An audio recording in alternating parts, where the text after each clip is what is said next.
Ok. Listos. Vamos a comenzar la clase en unos segunditos. Y damos gracias al Eterno por la presencia de cada uno de ustedes. Que Hashem, que es bueno, los bendiga a todos y los guarde a todos. Amén. Hoy es Rosh Chodesh del cuarto mes del año 5774, que se corresponde, si me lo puedes cambiar, sí, que se corresponde con el 28 de junio del año 2014 del anuario secular. Justo cuando estamos entrando en el cuarto mes de nuestro anuario, vamos a continuar tratando el tema que iniciamos previamente sobre el asunto de eligiendo tu judaísmo. Es muy importante la conferencia de hoy. ¿Okay? Es la sexta conferencia que estoy dando sobre este tema. Creo que todavía me van a quedar como dos más, por la cantidad de personas que están pidiendo más información específica sobre algunas cosas, y entonces vamos con la ayuda del Eterno a proveerla. Pero tienes que tener presente algo, y es que lo que voy a compartirte hoy aquí está fundamentado en lo que ya hemos estado compartiendo desde antes, hace 6 semanas atrás, continuas. ¿Okay? Entonces es muy importante que si por alguna razón tú no has tenido acceso a la información contenida en las 5 conferencias previas, las pidas, las adquieras. La mayoría de las conferencias todavía están por un tiempo más en live stream. O sea, la puedes ver en tu casa, ¿okay? Ponerte al día. Estás hablando de aproximadamente unas 10 horas de información que tenemos ahí. Y esto es importante para que tú puedas tener todo el entorno de los informes que tengo para ti en la clase de hoy. Y hemos hablado de varias cosas. Hemos hablado de la realidad de una nueva generación de comunidades emergentes formadas por aquellos que, usando un lenguaje que aparece en las Escrituras, se identifican como las ovejas perdidas de la casa de Israel. Hemos hablado de la realidad del judaísmo bíblico como la única religión del mundo que puede demostrar científica, históricamente, su origen divino.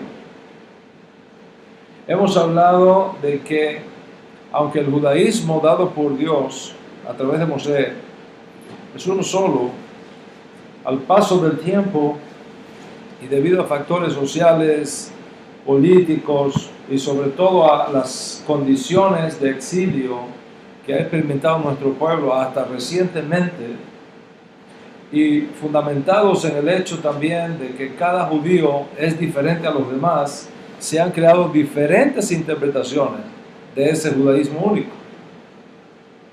Y consecuentemente es crítico que tengas en cuenta que cada generación de judíos tiene rasgos únicos.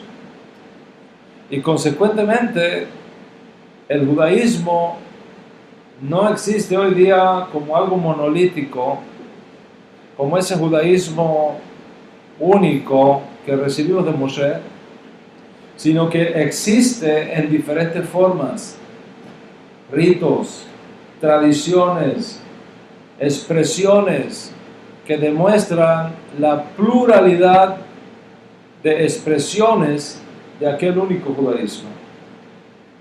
Somos un solo pueblo, con una sola Torá, con una sola revelación original. Sin embargo, tenemos historias distintas, tenemos desafíos diferentes, tenemos realidades únicas, dependiendo del lugar, del tiempo, dependiendo de las circunstancias dadas en la geografía de nuestra vivencia judía. Y esa sola y única Torá y ese solo y único judaísmo original con sus tradiciones es lo que nos une a todos los judíos del mundo, dispersos por toda la faz de la tierra. Y al mismo tiempo, debido a las diferencias de circunstancias, también tenemos diferencias con el resto.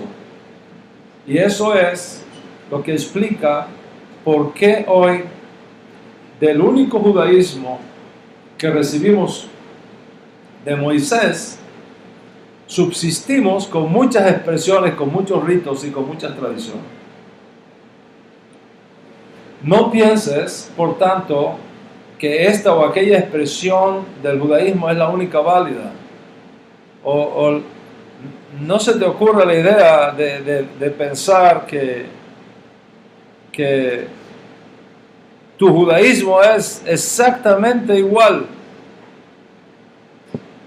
al que Moshe nos entregó hace 4.500 años. No existe hoy día un judaísmo exactamente igual al que recibió de Moshe. Es más, si Moshe se apareciera hoy aquí y empezara a hablarnos, la mayoría de nosotros no lo entenderíamos, porque el hebreo que se hablaba en aquella época no es el hebreo moderno que se habla hoy día. Esto puede ser comparado a leerte a Don Quijote en la lengua cuando fue escrito por Cervantes la primera vez. Posiblemente muchos de nosotros no entenderíamos. Nos costaría mucho trabajo entender el español del siglo XVI, del siglo XVII. Entonces, no caigas en el error de pensar que, bueno, ok, ¿sabes qué? Mi judaísmo es exactamente igual al que nos dio Moisés y todo lo demás está equivocado. No caigas en ese error. No existe hoy día un judaísmo exactamente igual al que recibimos de Moisés, por la simple razón de que nuestras condiciones han cambiado.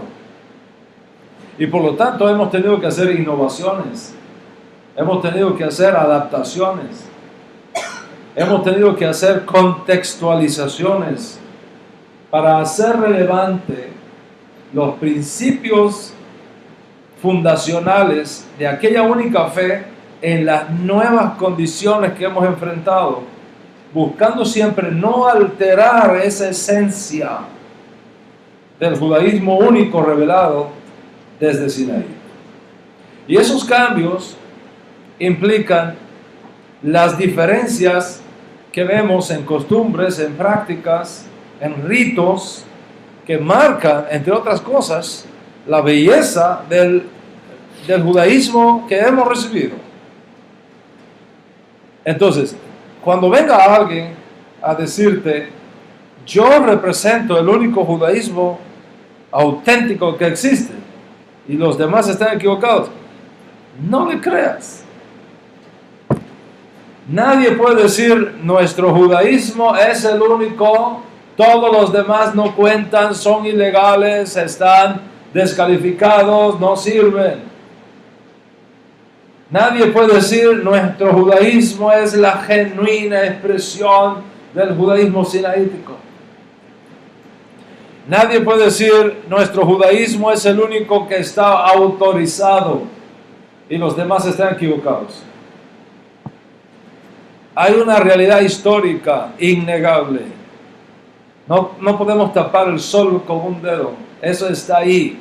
cualquiera persona inteligente en el mundo simplemente se dedica a investigarlo y va a llegar a esa conclusión. Tenemos que aceptar esta realidad.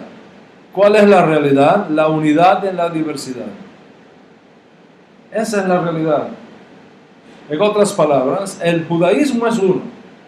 Como Dios es uno, como la Torah es uno, como Israel es uno, como Mashiach es uno, pero al mismo tiempo, cada judío, dadas las circunstancias particulares en las cuales ha tenido que vivir, lo ha interpretado de una forma única. Y la suma de esas interpretaciones nos da la diversidad que es la realidad nuestra en el mundo actual. Le voy a contar un chiste que yo no sé si eso pasó de verdad. A mí me da la impresión de que eso no pasó, que es un chiste, ¿ok? Pero es posible que haya pasado. Right. El caso es de un yehudí que está haciendo un viaje por mar y el barco naufraga y cada cual se salva como pueda. Y este yehudí, este pobre judío, hermano nuestro, llegó con una tablita que logró conseguir del barco, llegó a una isla solitario. No había nadie en la isla, era un Robinson Crusoe moderno. Y ahí estaba, en esa isla, el pobre judío solito. Sobrevivió 2 años ahí, en esas condiciones inhóspitas, sobrevivió 2 años, hasta que por fin dieron con él y fueron a rescatarlo, la prensa, todo. Cuando llegaron, el hombre tenía un kibutz, tenía una granja, tenía gallinas, tenía chivos, tenía hortalizas, tenía todo. La prensa no lo podía creer, qué bien organizado, él solo, él era el rey en aquella isla. Pero al periodista le llamó la atención que el hombre había hecho 2 sinagogas en la isla. Pero, 2 sinagogas, si tú eres el único aquí, ¿por qué 2 sinagogas? Entonces lo llama en la entrevista, dice, mira, te felicito, todo lo entiendo, las gallinas, los chivos, las hortalizas, todo lo entiendo, pero lo que no entiendo es cómo, si tú eres el único judío en esta isla, hiciste 2 sinagogas. Y dice, muy fácil, para poder decir, esta es mi sinagoga y en aquella no entro nunca.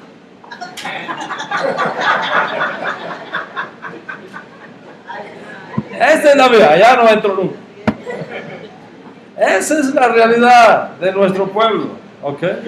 Entonces, debido a esto, Rabotai, debido a esto, se demanda de ti que has abrazado las raíces hebreas de tu fe con todos los descubrimientos teológicos, con todos los descubrimientos culturales, sociales, etcétera, que el cielo te ha enviado, que tú tengas la mejor información posible para que puedas hacer la mejor decisión posible, a fin de que elijas el tipo de judaísmo que mejor expresa tu nueva identidad, ya sea como un judío que retorna, ya sea como un judío que se reencuentra con sus raíces judías, ya sea como un judío que decide ser judío por elección.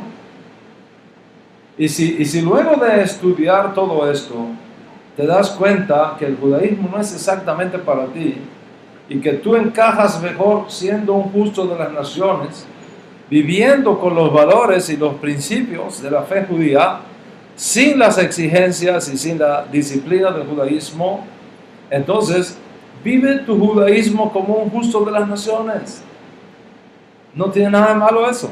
Vive tu judaísmo como un justo de las naciones, como un buen Benei Noach, guardando los 7 mandamientos universales con todas sus derivaciones y participando de tu nueva relación con Dios, con el pueblo de Israel y sobre todo con la rica savia del olivo natural al cual tú has sido injertado por los méritos de nuestro Santo Maestro Yeshua Mashiach.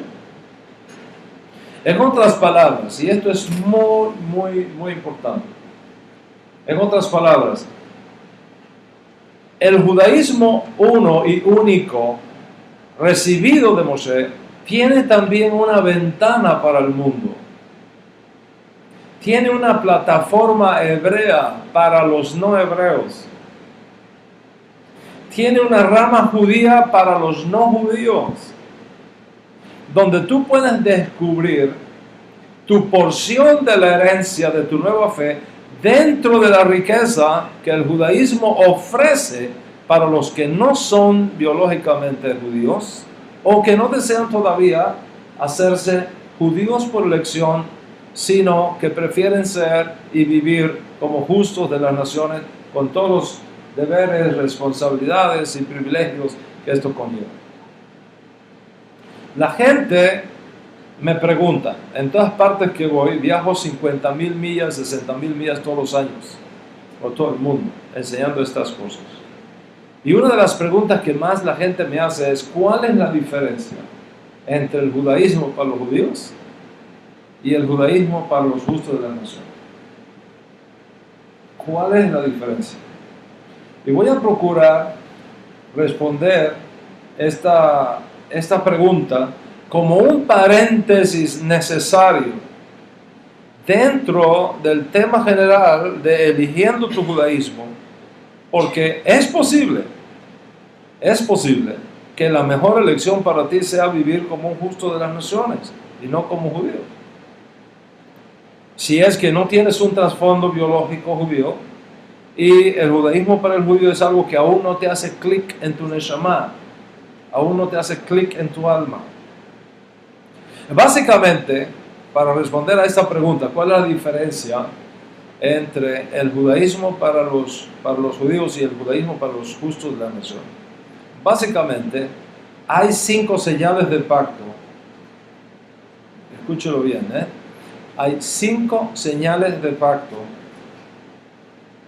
que marcan esa diferencia. 5 señales de pacto que son especialmente diseñadas para el judío y que una persona que no es judía no tiene por qué responsabilizarse con ellas. Y las voy a tratar de explicar e ilustrar, no solo explicar, ilustrar en la conferencia de hoy. La primera cosa es lo que está representado en esta tijera que tengo aquí. Brit Milá. ¿Ok? Brit Milá. El Brit Milá o el pacto de la circuncisión no se exige para los no judíos. ¿Ok? Es una señal de pacto para los judíos, pero no se exige para los no judíos. Esa es la primera diferencia. ¿Ok? En otras palabras, si tú eres un justo de las naciones, no tenemos que circuncidarte en la carne. Si quieres circuncidarte por razones médicas, lo puedes hacer, pero por razones médicas. Eso es milá. Una cosa es milá, otra cosa es brit milá. Una cosa es circuncisión y otra cosa es circuncisión. El brit milá es una cosa totalmente diferente. ¿Ok? Entonces, el brit milá es una señal de pacto para el pueblo judío y no se exige para el no judío. Esa es la primera diferencia. La segunda diferencia es tefilín. Lo tengo aquí para que lo veáis. Tefilín consiste de 2 cajas unidas con correas de cuero y cada una contiene 4 secciones de escritura sagrada. ¿Ok? Esta cajita que se coloca en la cabeza es una señal que se coloca en la cabeza, aquí adentro. ¿Okay? Y esta otra está aquí, que se coloca en el brazo. ¿Ok? Aquí, este es el brazo. Este se coloca aquí, se enrolla en el brazo. Y esta se coloca en la cabeza. Se zafa todo, ¿no? Se coloca en la cabeza. Ahí hay 4. Aquí adentro de esto, de estas cajas, aquí adentro hay 4 textos de la Torah. Está el Shema, ¿ok? Shema Israel.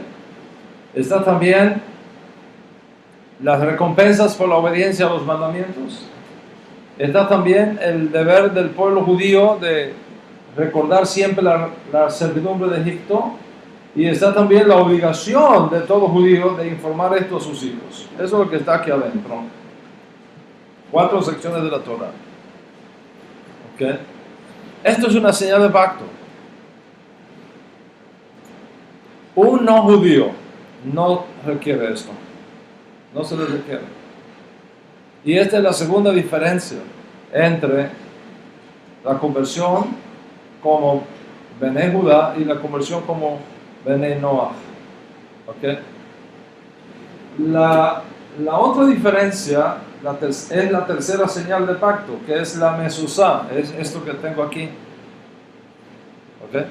Lo pueden ver ahí en sus pantallas también. Esta es la mezuzá. ¿Ok? La pueden ver ahí. ¿Vale? La mezuzá proviene de la orden que Hashem dio en Devarim por medio de Moshe. La escribirás. Sí, estas palabras las escribirás. ¿Qué cosa? El Shema. El Shema. Escribirás el Shema en los marcos de tu casa, en los portones. Lo pondré como una señal. ¿Ok? Por eso es que es una señal.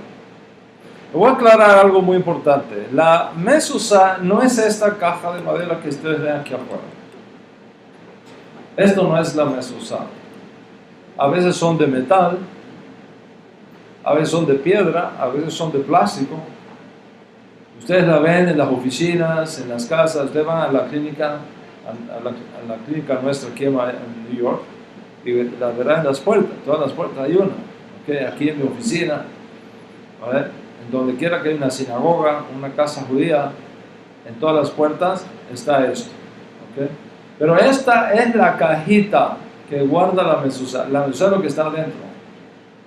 ¿Ok? Es el rollo de pergamino que está aquí adentro. Se lo voy a enseñar. Usted lo saca, aquí está. ¿Ve? Este rollo de pergamino, que lo colocamos en este envoltorio, y entonces lo depositamos en este contenedor para protegerlo. Pero esta es la mezuzá, no esto. ¿Ok? Es igual que el kiddush. Hacemos kiddush con vino, pero la copa es el contenedor. El vino es el que hace el kiddush, no la copa. La copa es solo el contenedor. ¿Ok? La mezuzá es esto. Esta es la mezuzá. Este es el contenedor de la mezuzá. Y se lo colocamos aquí adentro. ¿Ok? Aquí está la marca que dice Shaddai, que se corresponde con esta Shin que está aquí afuera. Shin de Shaddai, de Shalom, etc. ¿Okay? Y entonces lo pegamos en las puertas, en el lado derecho. Cuando tú vas a salir, cuando tú entras a tu casa, siempre se coloca al lado derecho. No al lado izquierdo, cuando vas a entrar a tu casa. Cuando vas a entrar a tu casa, debe estar al lado derecho. Se divide normalmente el marco de la puerta en 3 secciones, y en la tercera sección, en cualquiera de esos lugares de la tercera sección se coloca. Los askenazis lo colocan inclinaditos, nosotros los sefaríes los colocamos recto. Eso es una diferencia entre askenazí y sefarí, pero bueno, ese no es el punto acá.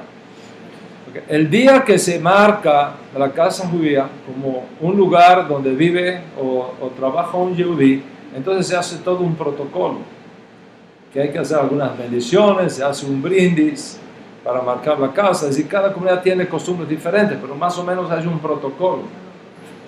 La idea es que ahí se está haciendo como una extensión del templo de Jerusalén, como una extensión del territorio de Dios aquí en la tierra.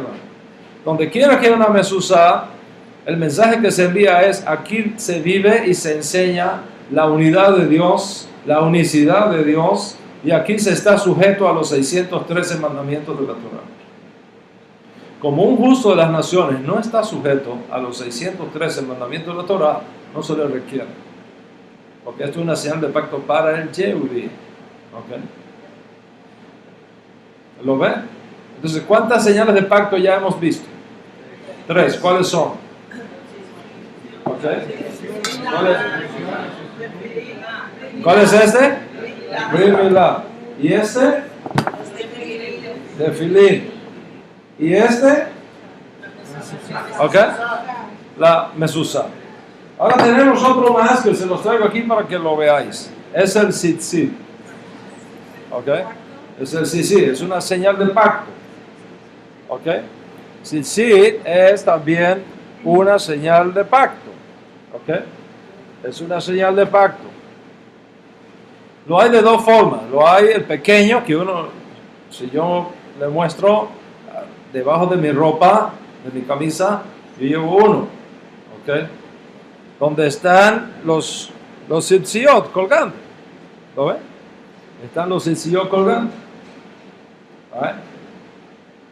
4 flecos colgando de las franjas de nuestra ropa, que sirve para recordarnos los 613 mandamientos de la Torah a la cual yo estoy sujeto. Entonces se usa de esas dos maneras.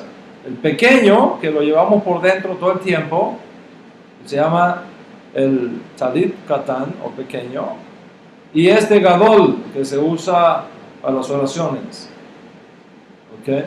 Las oraciones de la mañana, las oraciones de la tarde, en el caso de los sefaríes. ¿Ok? Los sefarditas, cuando hacemos shaharit en la mañana, lo usamos, y cuando hacemos minjá también lo usamos. Es una costumbre sefarí. Los ashkenazis tienen una costumbre diferente. ¿Ok? Pero es más o menos lo que les estoy mostrando acá. ¿Qué pasa? Como el Yehudí no tiene responsabilidad con los 613 mandamientos, y esto está haciendo una alusión a los 613 mandamientos, no se le requiere un veneno. Los varones que hacen su conversión como Bnei Noach, no se les requiere usar esta cuarta señal de pacto, que es el tzitzit. ¿Cuántos están conmigo hasta aquí? Ahora, hay una quinta señal de pacto. ¿Ok? Hay una quinta señal de pacto. ¿Cuál es esa quinta señal de pacto? El Shabbat. ¿Ok? El Shabbat. El Shabbat es una quinta señal de pacto. El Shabbat como memorial de la salida de la esclavitud de Egipto. No solamente como un memorial de la creación. El Shabbat adquiere un nivel de compromiso y de obligación para el judío. Obligación para el judío. No es opcional. ¿Ok? El Shabbat es mandatorio para el judío.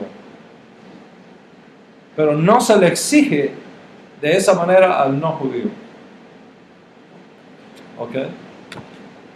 Entonces, el justo de las naciones respeta el Shabbat como una responsabilidad para mantener en alto el memorial de la creación. Es decir, la unidad y la unicidad de Dios. Cada vez que tú santificas Shabbat, estás recordando que hay un solo Dios, creador de los cielos y de la tierra. Hay un solo Dios. ¿Por qué razón, entre otras, apareció la idolatría en el mundo? Porque los hombres olvidaron el Shabbat. Y al olvidar el Shabbat, quitaron el cerco de protección que les hacía recordar todas las semanas que detrás de la creación hay un creador. Y por olvidarlo, entonces confundieron al creador con la creación y le rindieron culto a la criatura como si fuera el creador. Y de ahí vino la idolatría. Ahora, al Yehudí, Hashem le dio el Shabbat como una señal de pacto, debido a la esclavitud de Egipto.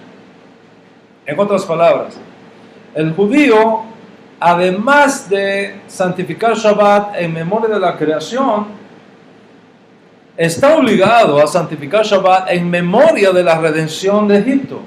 ¿Por qué? Porque en la tierra de Mizraim, en la tierra de Egipto, éramos esclavos y no teníamos descanso. No se podía guardar Shabbat en Egipto. Todos los días había que trabajar, los 7 días a la semana. Dios nos sacó de allí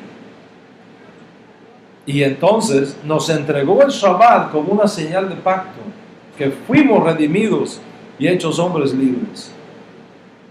Consecuentemente, el Yehudí está obligado a guardar el Shabbat. No solamente tiene la responsabilidad de guardarlo, el cual comparte con el Bnei Noach, sino que además tiene la obligatoriedad de guardarlo por la ley. Si una cosa es responsabilidad y otra cosa es obligatoriedad, son dos cosas diferentes.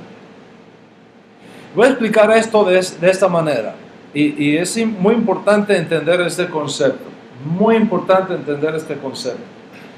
El judío tiene una relación legal, una relación de pacto legal con Dios basada en la Torá con sus 613 mandamientos. No question about it. Recuerda eso siempre. El Yehudí tiene una relación de pacto legal con Hashem que está fundamentado en la Torá con sus 613 mandamientos. El justo de las naciones tiene una relación de pacto basada en su fe.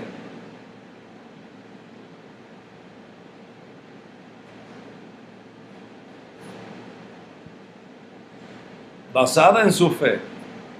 Por eso que dice Ra Shaul, tú, hablando del gentil que ha hecho su conversión al Dios de Israel, tú por la fe estás en pie. Lo que te conecta a ti con el pueblo de Israel es tu fe. Lo que conecta a un Yehudí con el pueblo de Israel es el pacto legal establecido en Sinaí con el pueblo judío. Y es por eso que el Shabbat es una señal de pacto. Y es lo que explica por qué en el ritual Yehudí del Shabbat decimos: guardarán los hijos de Israel el Shabbat como una señal de pacto entre yo y los hijos de Israel. Como una señal de pacto. Porque nos sacó de la esclavitud egipcia, donde no podíamos santificar Shabbat, y nos devolvió la libertad para que pudiéramos santificar Shabbat. ¿Cuántos están conmigo hasta aquí? Se mira las 5 señales, ¿verdad? Shabbat, Tefilín, Mezuzá, Tzitzit y Brit Milá. Si un justo, escuche bien, si un justo de las naciones, en un momento determinado de su vida, quiere guardar estas 5 señales del pacto, y vemos que su motivación es pura, y que guarda bien los 7 mandamientos universales con sus derivaciones, probado que entiende los requisitos que implica el ser judío, el vivir como judío en un medio hostil, en un medio de antisemitismo, que es lo que impera en el mundo, y aún así está dispuesto a unirse en las buenas y en las malas con nuestro pueblo. Entonces se le puede recibir en las clases para hacerle su proceso de conversión al judaísmo como judío por causa de los mandamientos de su conciencia. Y en este caso se vuelve judío por elección, a diferencia del judío por retorno, o al judío por despeje de duda, o al Baal Teshuvah, o al judío porque su madre es judía, judío biológico. Como ves, entonces, se demanda de ti que has abrazado las raíces hebreas con toda la información, con todos los descubrimientos históricos, culturales, sociales, teológicos que el cielo te ha dado, que tú tengas la mejor información disponible. ¿Para qué? Para que puedas estar en condiciones de hacer la mejor decisión posible con respecto a qué escuela de pensamiento o qué tipo de judaísmo elegir para expresar de forma apropiada tu nueva identidad. Ya sea por uno que retorna o ya sea por uno que decide ser judío por elección, o ya sea que decides ser un justo de las naciones. O sea, la información es clave para que podamos hacer buenas elecciones. Y para elegir bien, tenemos que tener el mejor conocimiento posible acerca de las diferentes opciones que nosotros tenemos delante. Consecuentemente, esto es lo que explica por qué me he esforzado y me esforzaré aún más para colocar delante de ti la información básica necesaria para que tú hagas decisiones inteligentes y para que tú hagas decisiones responsables y apropiadas. Y aprovecho para decirte y repetirlo de nuevo, y lo voy a repetir constantemente y lo volveré a enfatizar: el peligro de ser elitista, el peligro de ser exclusivista y pensar que nosotros somos los únicos que existimos en el mundo y que si los demás no creen como yo no sirven, o que si los demás no practican como yo no son judíos. Esto es muy importante. O sea, ¿qué tenemos entonces? Basado en lo que hemos estudiado hasta aquí, tenemos un judaísmo único, venido de Moshe y de los profetas, pero con diferentes interpretaciones. O sea, muchas escuelas de pensamiento, muchas tradiciones. Hemos hablado del judaísmo innovador que surge después de la destrucción del templo de Jerusalén en el año 70. Hemos hablado del judaísmo ortodoxo, hemos hablado del judaísmo ultraortodoxo, hemos hablado del judaísmo hasídico, hemos hablado del judaísmo reformista, hemos hablado del judaísmo conservador o masorti, hemos hablado del judaísmo reconstruccionista, hemos hablado del judaísmo secular, hemos hablado del judaísmo caraíta, hemos hablado del judaísmo samaritano. ¿A qué podemos comparar esto? ¿Cómo vamos a llamar a esto? Unidad en la diversidad. Unidad en la diversidad. Entonces, es importante que tú sepas y entiendas que hoy día el judaísmo único que recibimos de Moisés existe en varias corrientes, en varias sectas, en varias tendencias. Y ninguna de esas tendencias puede reclamar hegemonía sobre las demás.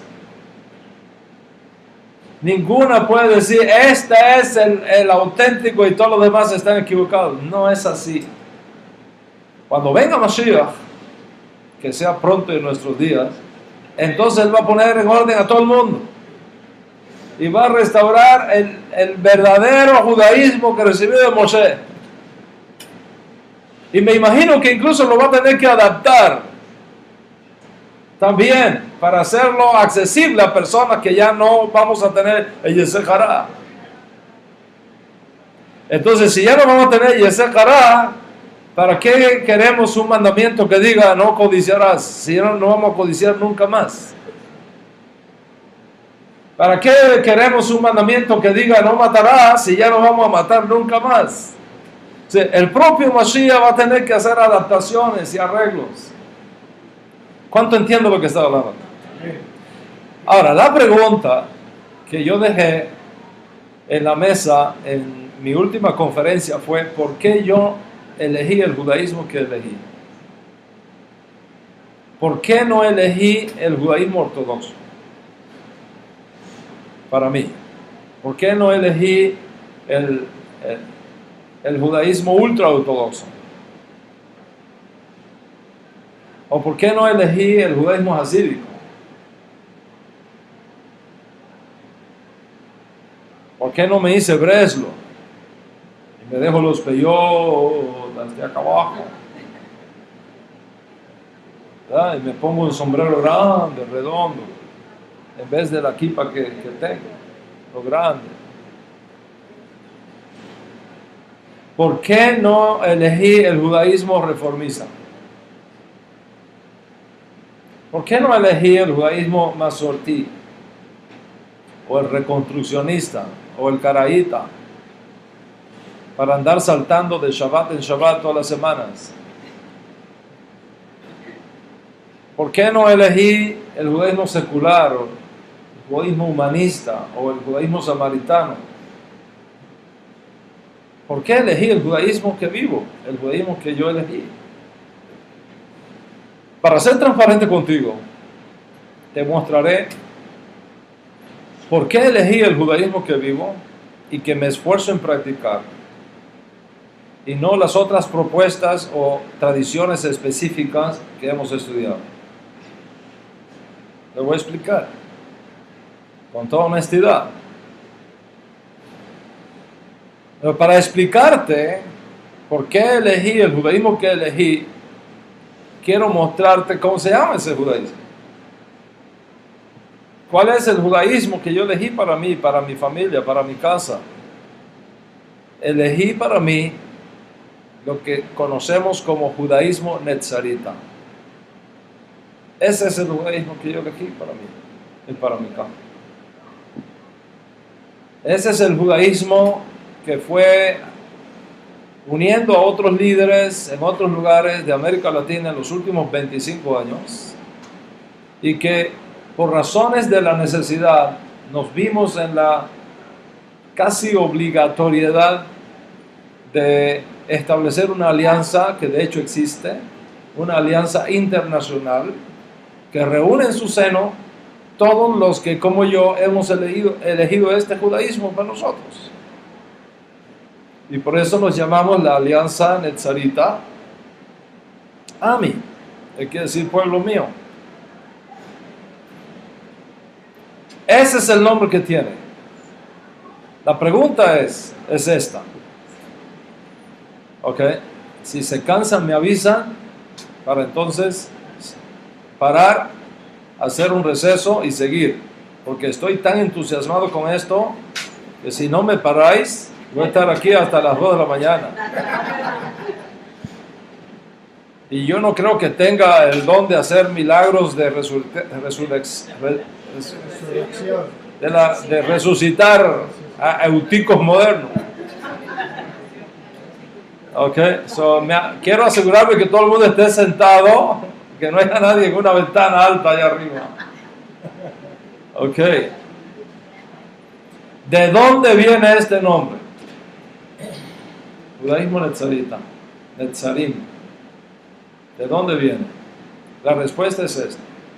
Viene del Tanaj, es decir, de la Santa Escritura, Torah, Nevi'im, Ketuvim, viene del Tanaj. Y viene del testimonio que tenemos en esos escritos que amamos muchísimo y que los consideramos sagrados, como es el Código Real, popular e incorrectamente conocido como Nuevo Testamento.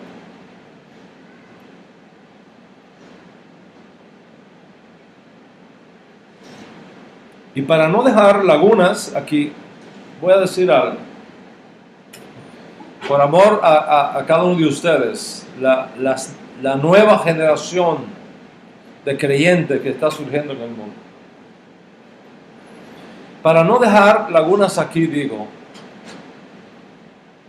la frase Antiguo Testamento, la famosa frase Antiguo Testamento, fue usada por primera vez, hasta donde mi investigación histórica ha llegado, fue usada por primera vez por el obispo Melito de Sardis, en el año 170 de nuestra era. Es decir, 170 de nuestra era, estamos hablando de 2 generaciones después de Yeshua. Cuidado si no más, si es que en aquella época la generación era un poco más larga. ¿Qué quiero decir con esto?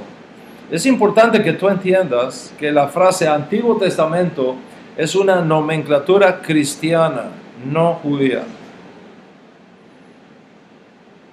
Los judíos, en sentido general, que nadie puede hablar por todos los judíos del mundo, porque uno se lleva sorpresas siempre. Ok, pero en sentido general, los judíos no llamamos a esa colección de libros que Melito y luego otros padres del cristianismo, siguiendo su costumbre, acuñaron como Antiguo Testamento.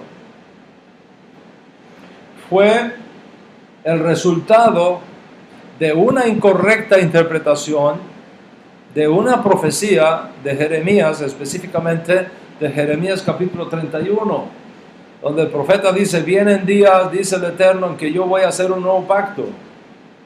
Y por supuesto, si es un nuevo pacto, entonces se deduce antiguo pacto.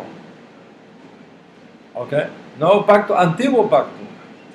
Es igual que la discusión filosófica de si es lo mismo decir un carro nuevo que un nuevo carro. Think about it. Parece igual, pero no es igual. No es lo mismo decir me compré un carro nuevo que decir me compré un nuevo carro. Te puedo haber comprado un nuevo carro, pero es del año 80.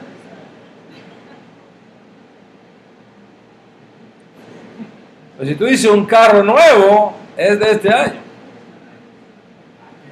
Ok, so hay que tener cuidado con la semántica, de cómo hablamos. Mira lo que dice el profeta Jeremías. Dice el profeta Jeremías, viene, capítulo 31 de Jeremías, después ustedes lo pueden estudiar a fondo en sus casas. Vienen días, dice Hashem, en que haré un nuevo pacto, ok, con la casa de Israel y con la casa de Judá. No como el pacto que hice con sus padres el día que los tomé de su mano para sacarlos de Egipto, porque ellos rompieron mi pacto, aunque yo fui un esposo para ellos.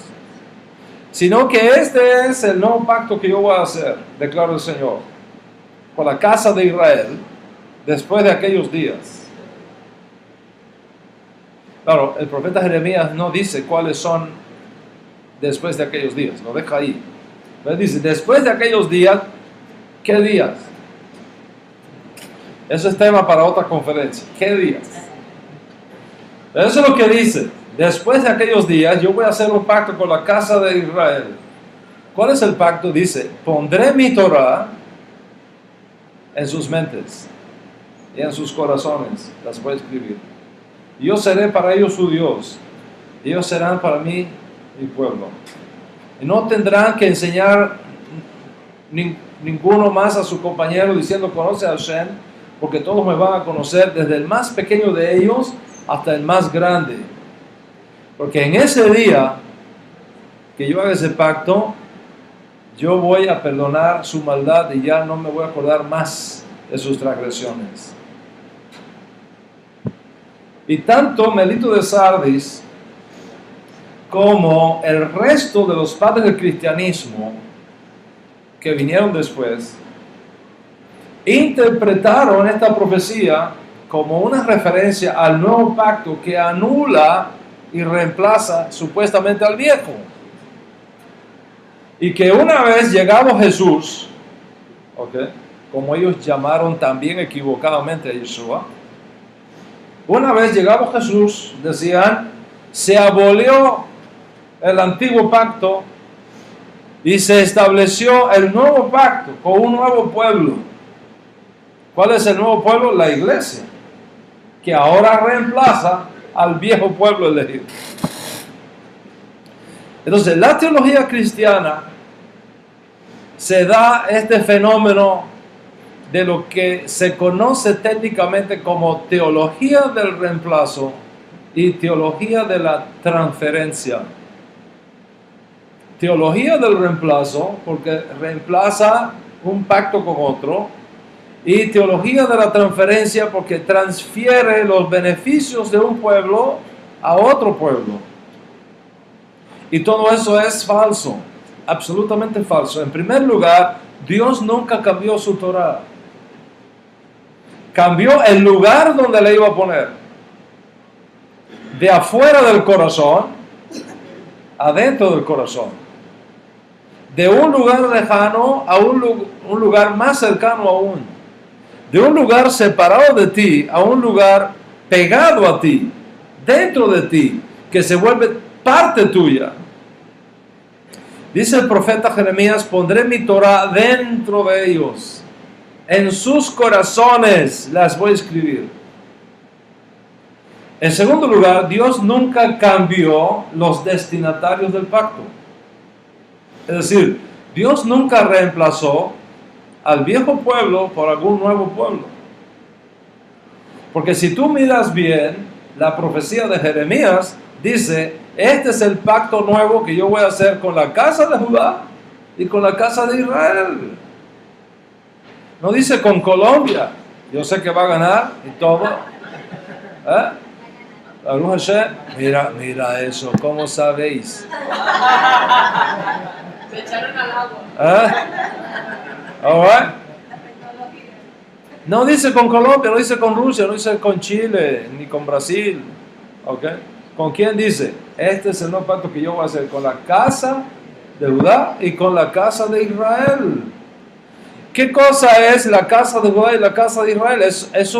Es un lenguaje monárquico para hablar de las dos casas de Israel, para hablar de todo Israel. Ese Israel que se había dividido a partir de la monarquía de Salomón. La muerte de Salomón causó la división de la monarquía. Cuando hablamos de casa de Judá, casi le estamos hablando de todo Israel.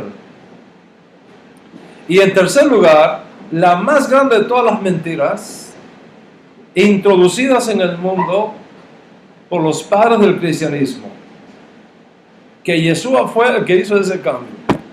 Eso no se lo cree ni el Papa. Pero hay un refrán, hay una ley de sociología que dice: repite una mentira muchas veces y la gente se lo cree. Porque la gente, debido a las condiciones que imperan en el mundo, la gente se cree con más facilidad la mentira que la verdad. Diga una mentira, todo el mundo la cree. Diga la verdad y oye, le cuesta a la gente creer. Yo le estaba compartiendo, creo que fue en Miami, en una conferencia. Yo le decía a la comunidad allá: mire, si nosotros quisiéramos tener aquí una comunidad de 3,000, 4,000, 5,000 personas, eso es fácil. ¿Ok? Eso es fácil de hacer. Tú me traes una copita de agua, una botija de aceite y unos pañitos, y yo empiezo a hablar de que esta agua con el pañito, si tú se lo llevas a fulano que está allá, le va a hacer un milagro, que venga todo el mundo a pasar por debajo de un palo, y cuando pase se le van a quedar todas las cosas malas, y esto empieza a llenarse. A la vuelta de un año tenemos 3,000 personas aquí creyendo en esa mentira. Ahora, le hablas la verdad a la gente, le hablas del arrepentimiento, le hablas de responsabilidad con Dios, le hablas de vivir vidas rectas, le hablas de ser honesto en tus negocios, le hablas, ahí no, eso es muy fuerte. Nos gusta lo fácil, nos gusta lo rápido, nos gusta una religión que sea sin compromiso. Te hago un presupuesto sin compromiso. No, yo te hago sin compromiso. Esta es la época de sin compromiso. Y la gente piensa que el reino de los cielos también es una migaja sin compromiso. Y no es así. ¿Ok? Decir que Yeshua fue el que hizo estos cambios es la cosa más repugnante que uno podría imaginar. ¿Y cómo la gente se cree eso? ¿Cómo me vas a decir a mí que Yeshua fue el que hizo este cambio, cuando el propio Yeshua dice: ni les pase por la cabeza la idea de que yo he venido a cambiar la Torah a los profetas? No es que he venido a cambiar la Torah, no he venido a cambiar la ley, he venido a darle la correcta interpretación. No va a pasar, mire, ni una sola yod, la letra más chiquita que hay en el alfabeto hebreo, no va a pasar una sola yod de la Torah, una sola no va a pasar. Y dijo más, dijo, cualquiera que enseñe, ¿ok?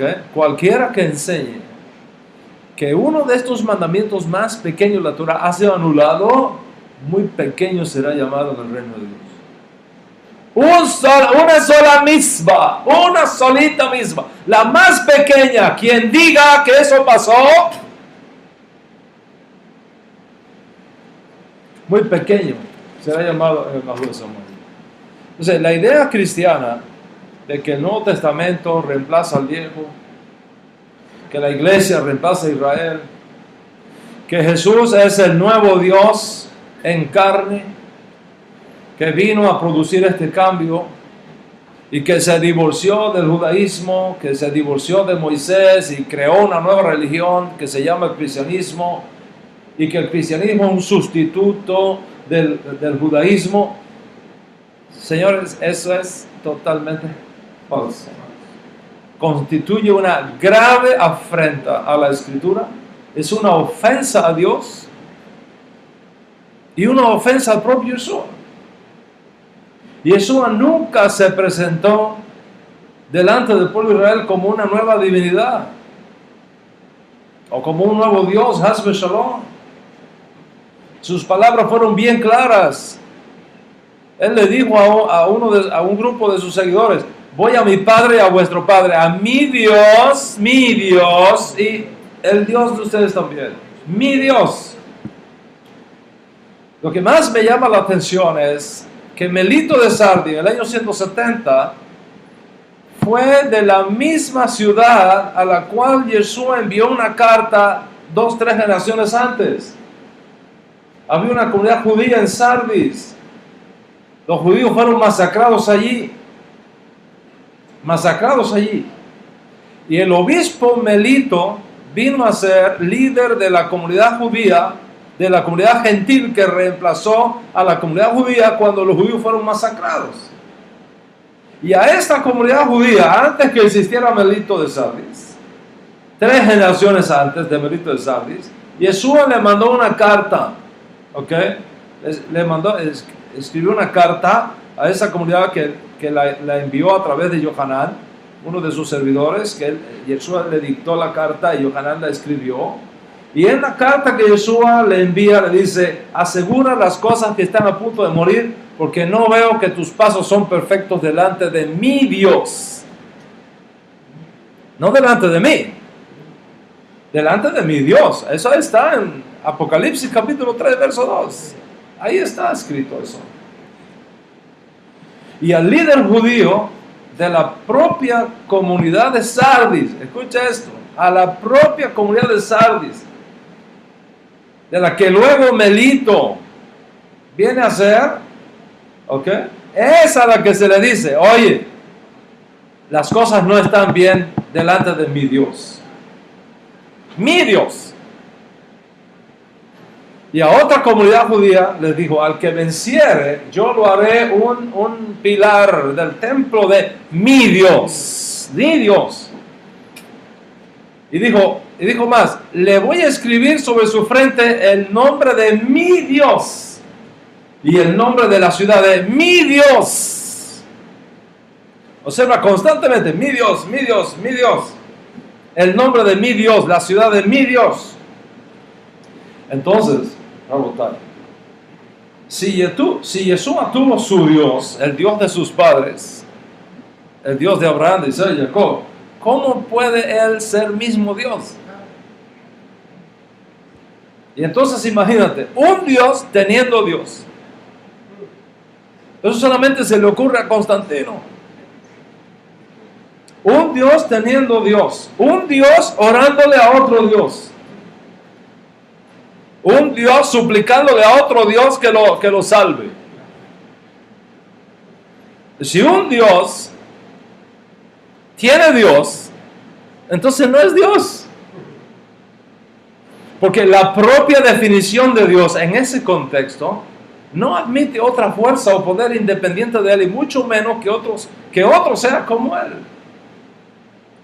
El profeta judío Isaías, capítulo 44, en su profecía dice: yo soy el primero y yo soy el último, y fuera de mí no hay Dios. No hay Dios. ¿Hay otro Dios fuera de mí? ¿Hay otra roca fuera de mí? Dice: no conozco a ninguno. Entonces, si Dios no conoce a ningún otro Dios, no va a decir Constantino que él sí conoce a otro Dios. Si no hay otro Dios fuera de mí, ¿cómo alguien puede decir que Jesús es otro Dios? Cuando Salomón fue a consagrar el templo de Jerusalén, dijo estas palabras: los cielos de los cielos no te pueden contener. Entonces, si Dios, el Creador, por definición, lo llena todo en todos, entonces no puede haber lugar para un segundo poder que sea también Dios, que lo llena todo en todos. Es imposible, Gloria, es imposible que Dios tenga hermanos. Imposible.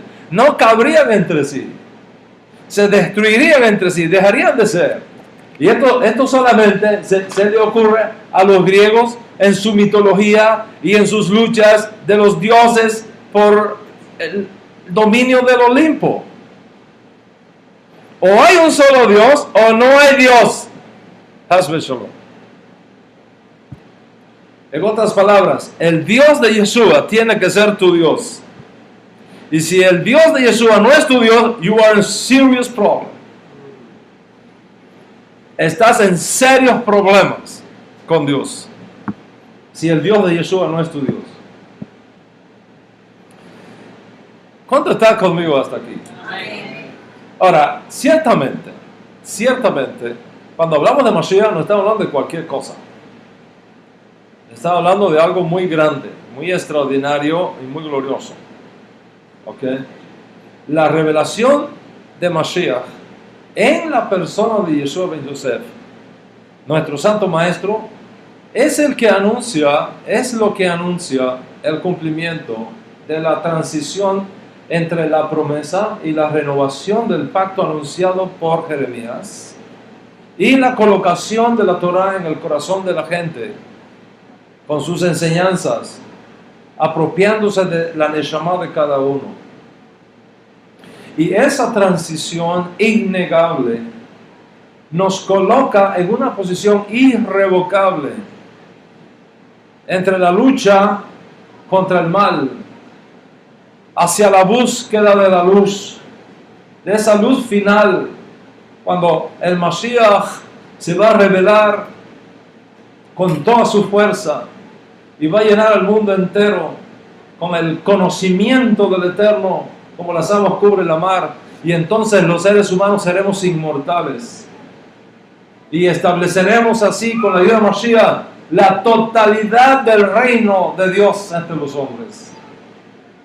Y debido a esto, nuestro justo Mesías recibió la revelación de que si nosotros, y ahí es donde está nuestra responsabilidad, eso es lo que tenemos que entender. Alex, si tú entiendes esto, entiendes todo, hermano. Y si tú lo entiendes, Ruth, lo entiendes todo, hermana querida.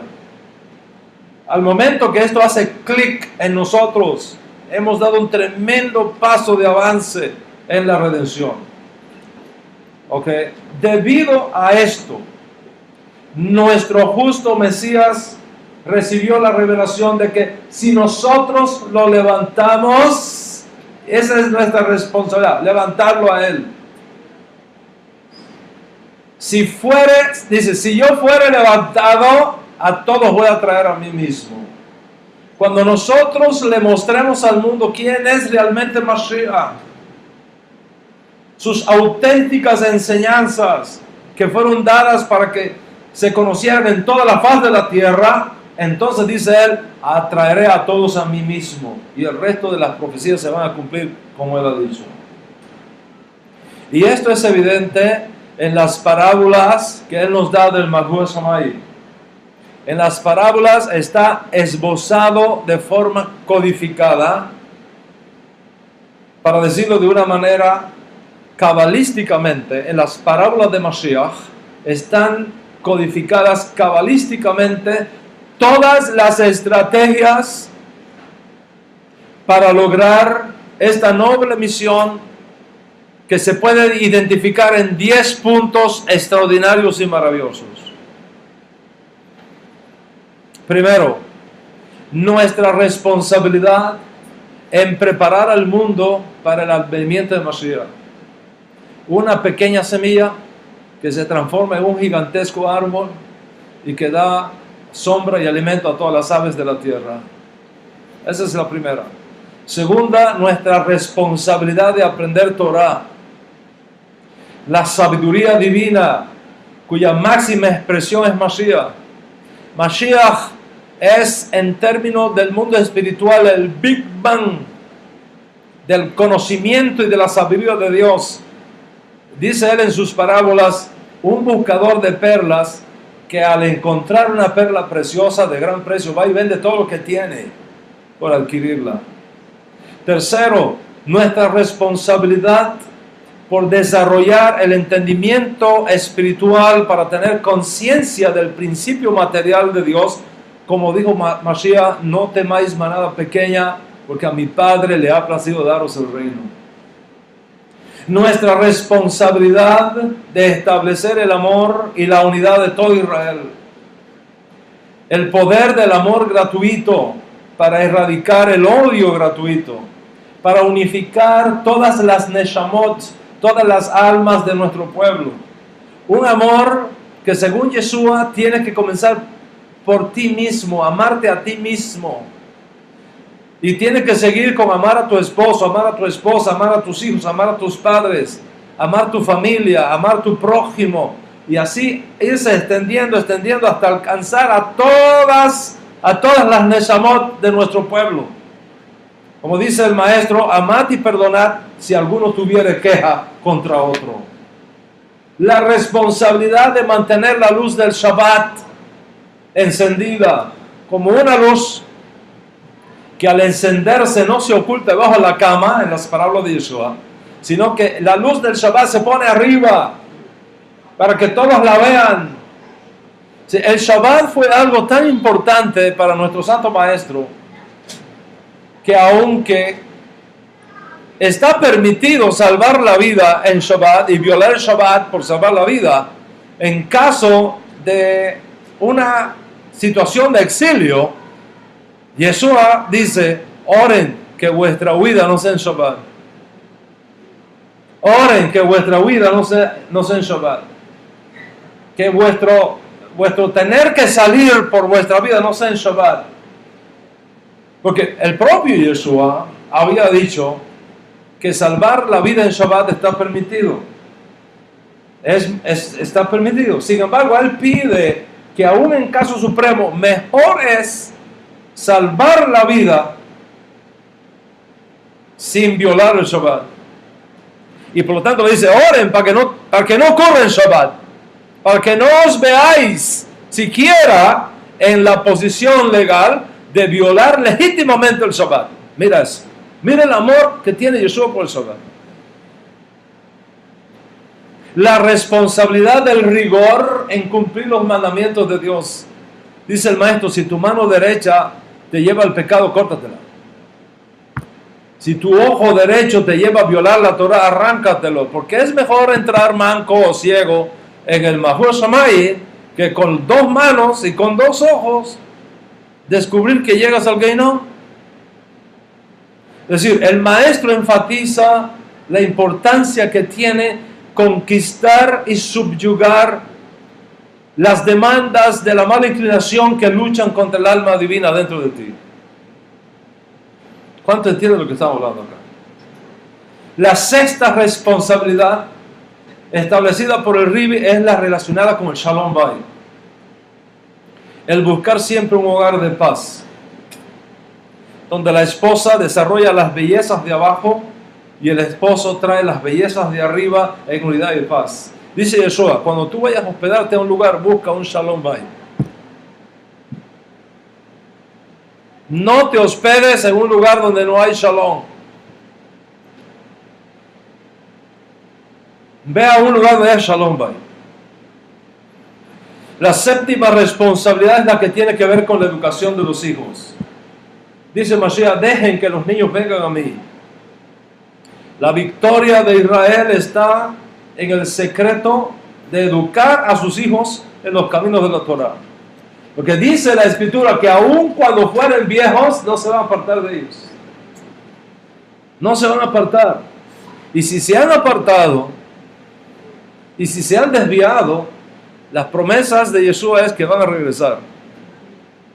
Y a los padres que están aquí, cuyos hijos se han desviado, y a las madres que están aquí, cuyas hijas se han desviado, recuerden las enseñanzas de nuestro Ribi. El hijo pródigo regresará. Regresará. No se va a quedar, tu hijo no se va a quedar a vivir con los puercos. Va a volver. Y recuerda eso siempre, papá y mamá, recuérdalo. No importa lo que tus hijos estén haciendo ahora. No importa si se han desviado. No importa si te están deshonrando. No importa. Tu hijo va a volver. Tu hija va a volver. Y aunque lo alcance la vejez, no se van a apartar. Yeshua nos dejó el legado de la enseñanza de la Torah de generación en generación. Vayan y enseñen todo lo que yo les he revelado. La octava responsabilidad es llenar tu casa de Torah. Ese es el legado de Yeshua para nosotros. Un buen escriba, dice él, tiene en sus tesoros cosas nuevas y cosas viejas. Los tesoros son una referencia a llenar tu casa de libros sagrados. Libros que inspiran. Libros que ennoblecen el alma. Aun cuando tu tiempo de estudio sea medido por tus responsabilidades seculares, la sola presencia de libros santos en tu casa te inspira a la lectura, te inspira a la fe, te inspira a las causas nobles. Y cuando la gente llega a tu casa y tú la tienes llena de libros, sus ojos se van a mover hacia esos libros y de alguna manera van a ser tocados. Las manos de los que visiten tu casa se van a mover hacia esos libros para ser influenciados por su lectura con el conocimiento de la sabiduría divina. Por supuesto, tienes que tener en tu casa cuadros bonitos, cuadros de paisajes, cuadros de héroes, banderas, cuadros de tu familia, etc. Pero es importante que más que cualquier otra cosa tengas buenos libros sagrados en casa. Este es el legado de Yeshua. Son los tesoros nuevos y son los tesoros viejos. Los libros viejos y los nuevos libros que van saliendo, que promueven la paz, que promueven la santidad. Asegúrate que llenes tu casa de libros santos, no de literatura que promueva cosas profanas, no literatura que promueva cosas impuras, sino lo sagrado, lo puro, lo que permanece de generación en generación. Ese es el legado que nos deja Yeshua. La novena responsabilidad que nos deja el maestro es todo lo que tiene que ver con Sedaká. Todo lo que tiene que ver con Sedaká. Un sadik, por definición, escucha esto, es muy importante. Un sadik, por definición, es una persona que procura vivir en santidad y rectitud, teniendo como punto de referencia, por supuesto, la Torah y los mandamientos. La palabra sadik en hebreo y sedaká comparten una misma shoresh, una misma raíz. Quiere decir, un sadik es uno que comparte lo que tiene con otros. Un sadik es uno que dedica su vida a actos de bondad, de caridad. Uno que trabaja a favor de la paz, de la justicia. Tanto es así que dice el maestro, si tu enemigo tiene hambre, dale de comer. Si tiene sed, dale de beber. Y la décima responsabilidad que nos dejó el Ribi es la que tiene que ver con la santidad de tu casa específicamente. Dios quiere proteger tu casa. Dios quiere proteger tu familia. Dios quiere proteger tus hijos. Pero hay que aprender a poner cercos de protección. Dice el maestro, no echen vuestras perlas a los puercos, porque se van a volver contra vosotros y los van a devorar. Los puercos representan todo lo que está prohibido por la Torah y que afecta la paz en el hogar. Entonces, si tú eres un yehudí, tienes que asegurarte de tener una mezuzá en cada puerta de tu casa. En cada puerta de tu casa. Una mezuzá. Si tú no eres yehudí, no se te requiere esto porque es una señal de pacto. Pero puedes poner un cuadrito con un texto bíblico que ilustre la riqueza de la gracia de Dios que se ha derramado en ti. Sea un caso, sea en el otro. De hecho, el valor gemátrico de mezuzá es 65, que se corresponde con uno de los nombres de Dios que está relacionado con la nobleza de David, está relacionado con reinado, está relacionado con Malhut. Entonces, aquí te he esbozado los 10 legados permanentes de Yeshua. Entonces, cuando tú entiendes esto, verás por qué digo que es una total locura y una total falsedad afirmar que Él vino a cambiar la Torah. Afirmar que Él vino a reemplazar a Israel por otro pueblo. O que Él vino a establecer una nueva religión en el mundo, nombradamente el cristianismo. Y he dicho todo esto como un paréntesis para explicarte mejor por qué elegí el judaísmo netzarita para mi casa. Y cuando tú entiendes estos 10 legados, que yo te animo para que después te sientes, lo vuelvas a escuchar, lo vuelvas a rumiar, todo esto. Cuando tú entiendes estos legados de Yeshua, podrás empezar a comprender la riqueza y la belleza del judaísmo netzarita. Te dije que el nombre Netzarim viene del Tanaj. Y viene también, Tanaj es un acróstico para Torah, Nevim y Ketuvim, las 3 partes en que se divide la escritura sagrada, Moisés, los profetas y los salmos. Okay. Eso es Tanaj. Viene del Tanaj y viene del testimonio que nosotros encontramos en el Código Real. Ahora quiero aclararte 2 cosas aquí. Primero, que el término Nezarín no tiene nada que ver con el voto nazareo. Son 2 cosas diferentes. No tiene nada que ver con Sansón. Ok. So, quita eso de tu mente. Y tampoco tiene nada que ver con la denominación cristiana llamada los nazarenos. No tiene nada que ver. Sino porque magnesia y gimnasia suenan parecidos, significa que tenga que ver una cosa con la otra. Nada que ver. Entonces, cuando nosotros analizamos estos legados de Yeshua, nos damos cuenta que tenemos que responder de dónde está en el Tanaj el judaísmo netzarita. ¿Dónde está en el Tanaj? ¿De dónde viene eso?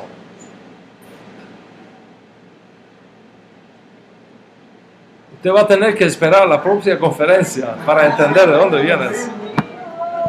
Porque mi tiempo hoy ha concluido. Espero que el Eterno, que esta serie sirva para animar tu corazón, para ilustrar tu mente, tu conciencia, y que luego con plenitud de causa puedas elegir el judaísmo que mejor expresa tu nueva identidad, ya sea como yehudí o ya sea como justo de las naciones.